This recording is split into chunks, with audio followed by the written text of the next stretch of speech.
segment of Keep the Beat with Pete, and we recently did that cover for Hate to Lose Your Lovin' by Little Feat, and definitely had that New Orleans funky style beat, which is the whole topic that we'll cover a little bit today. It's the roots of all American drum set playing, New Orleans being that area where so many things develop. And if you do a Google search, you do a quick search on it, and you say, oh, name some of the top drummers, Herlin Riley, Stanton Moore, Shannon Powell, Zigaboo Modellisi. I know going way back in time, Baby Dodds. I've seen interviews with Earl Palmer out of New Orleans, went to LA, became, played jazz, but also became a very rock and roll studio, pop rock drummer who wound up, having a lot of work, and he giving a lot of it to Hal Blaine when he couldn't make sessions, and then Hal Blaine became, we all know that if you read about Hal Blaine. But bottom line is that if you Google this topic, you're going to see a lot of influences that are very important, and there's a lot of material on it, and there's a lot of ways to approach it. So what can we add, or what can we do that's a little bit different angle on it? I thought we would, again, as I try to do, just create some ways that you can get a foundation and then practice and then be able to create something in this mode if you're in a band that has songs that are coming up that you need to play, or if you really want to create something and work out a tune that would have this orientation in the drumming. There's some key underlying basics that will come out, and we'll just try to cover them in a brief period today. And the first thing I want to do is say that you have to get your marching rolls, closed rolls, open rolls, understanding. We did a clip a while ago, Ruffs, Rolls, and Drags. I'll put a link in that below. So I thought we would start there, and slower is better. So I have my metronome. Let's see, if I didn't change the setting, yes, on 80. So the first thing I would do if I was practicing this is with a basic bass drum beat, 1, hi-hat on 2 and 4, but even without it, just 1, 2, 3, 4, okay? And eighth notes. 1 and 2 and 3 and 4 and 2, 3, 4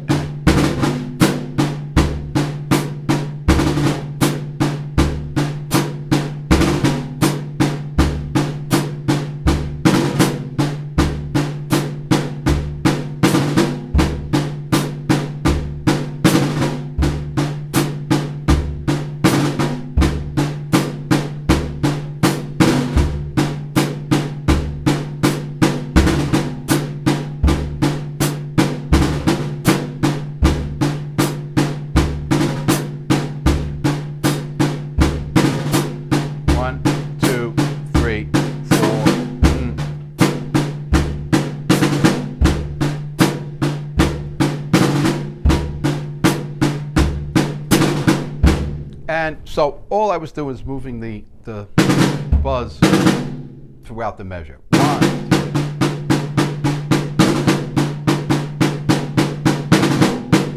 2. So you can mark that down. You just can start out with a basic. That's just your basic.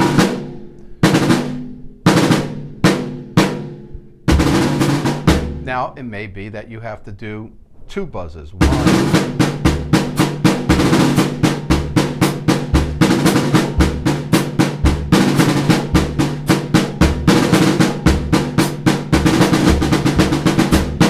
And that's why you need to just reorient yourself.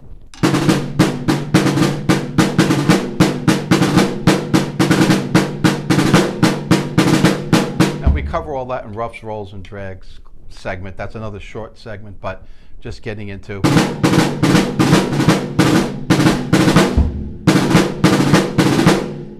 get it down as best you can, because it shows up everywhere in the street beat type of thing.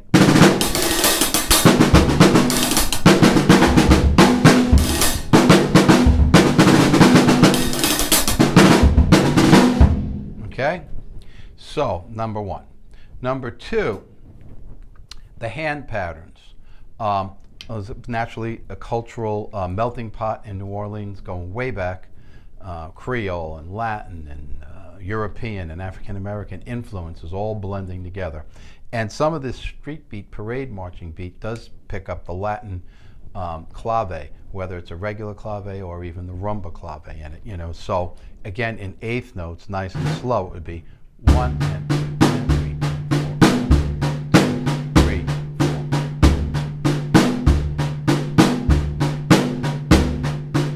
1 and 2 and 3, 2, 3, 4, 1 and 1 and 2 and 3,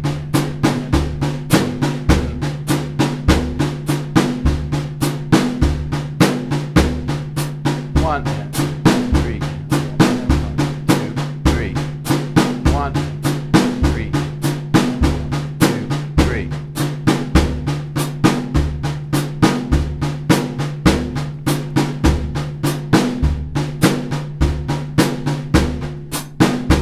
Either way, okay, and the hi-hat you can add in as you go later on. But what you'll hear is, like, when they change this a lot of times to 16th notes. By the way, in his grooves book, Tommy Igoe does go into the New Orleans street beat as one of the grooves. There's a few pages on it, and it's in 16th notes. And a lot of times, you know, you're going to hear it more double time, right?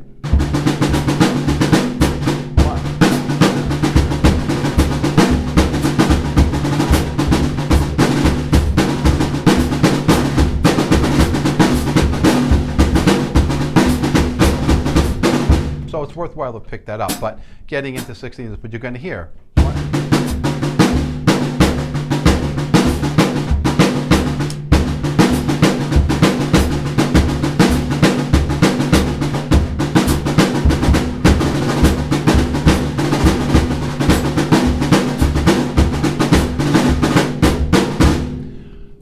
So pick that up and study that. He's got it at slow and then a quicker tempo, and there's play-alongs and everything. So that's a very good drill. Here we're just talking about getting your buzz roll down, whether it's 3, 5, 7 strokes, depending on what you need for the different expressions of the music. And then the bass drum pattern starts out as very rudimentary, very basic. 1, 2, 3, 4, or 1, 2, 3, 4. What other bass drum patterns are there? Okay, we'll get into that. But before we do that, let's just say, okay, on the snare drum, besides the buzzing and the 1 and 2,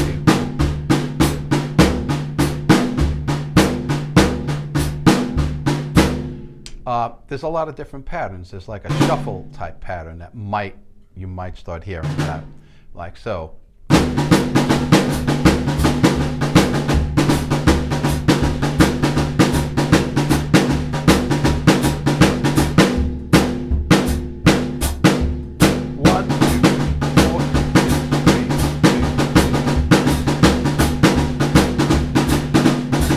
So there's what happens there.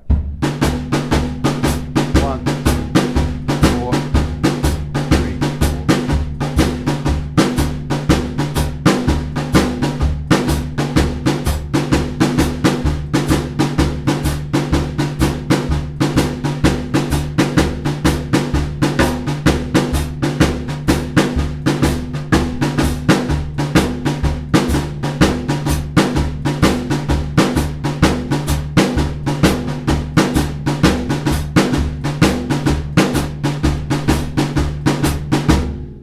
Definitely something that you'll hear like.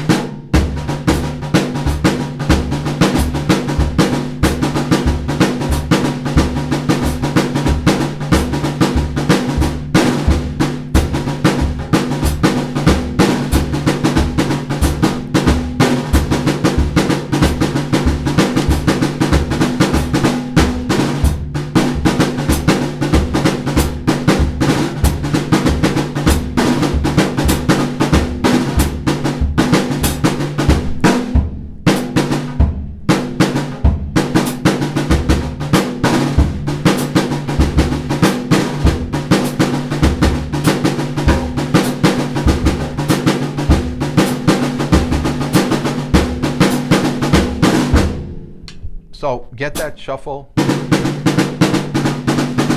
And of course, as we all know, this stuff winds up on the right cymbal.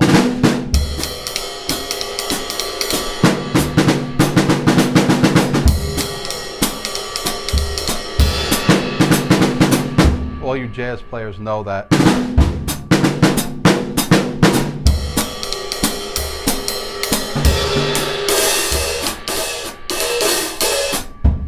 So the history starting on the snare drum, hence no ride cymbal today, snare drum. Okay, so there's that. Then there's other patterns, like, you know, I studied with Joe Morello, as I mentioned, and a lot of things, you know, stick control is just really a series of great permutations. Page 5, 6, and 7, there's 72 lines, and there's all different stickings. So pick any one you want. That works, you know.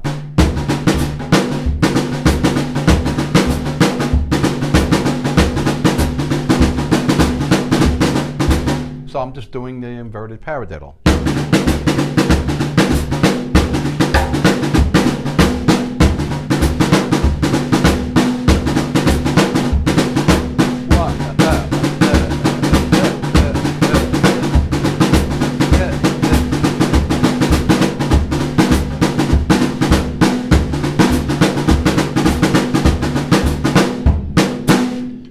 All the stickings you want. And then your rim shots come in, and then of course all your spices and accents, but just to keep it basic, okay? Sometimes the clave will be moved to the bass drum and it's matching the snare drum, as we mentioned.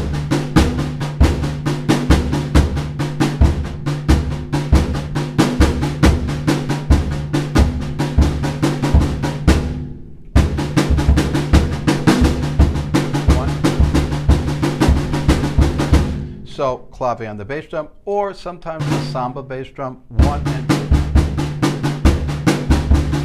1 and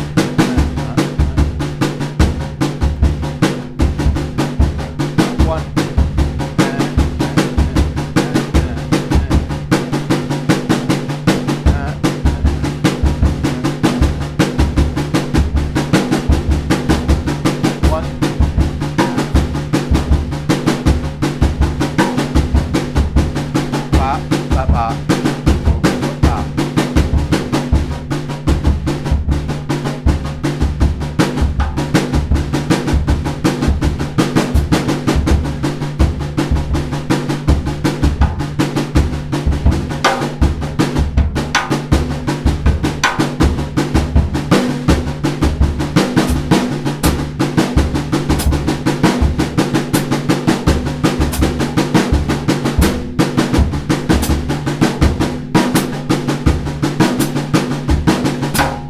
So the samba, the clave, and the straight ahead bass drum, and of course the bass drum, 1, 2, 3, 4, all the variations, 1, 2, 3, 4, 1.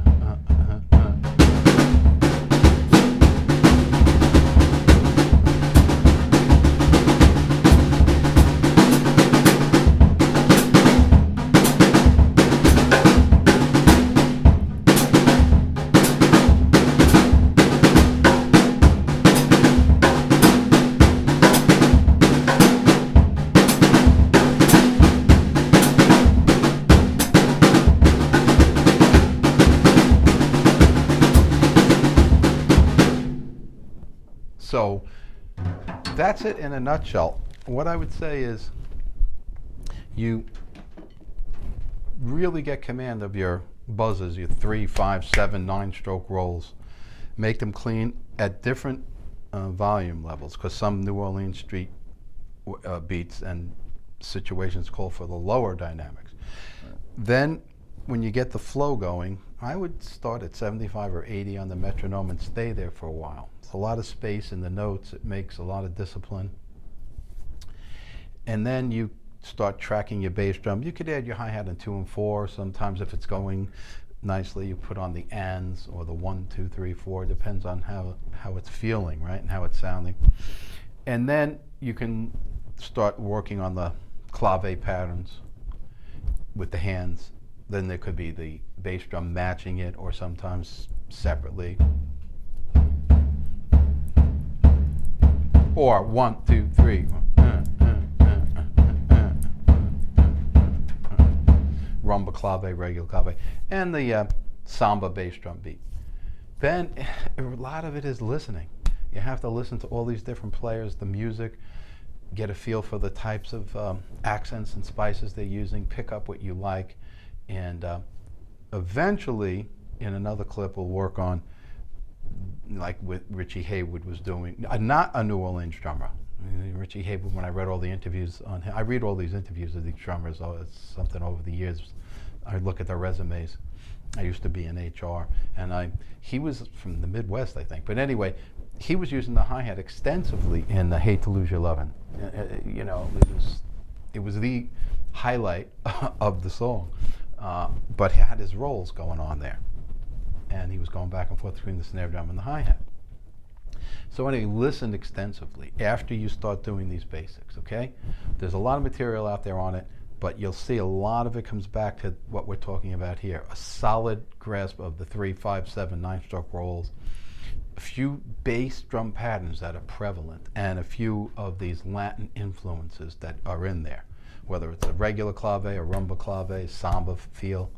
And then from there, the music is going to dictate. You know, there is the marching and the parade feel mixed in with all the accents and flavors.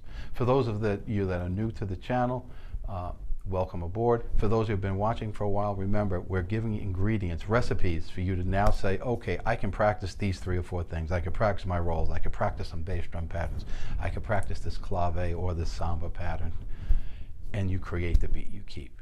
So that's pretty much it on this one. We'll visit this topic from time to time. One of the cornerstones of the American drum set, New Orleans style drumming, and all of the offshoots.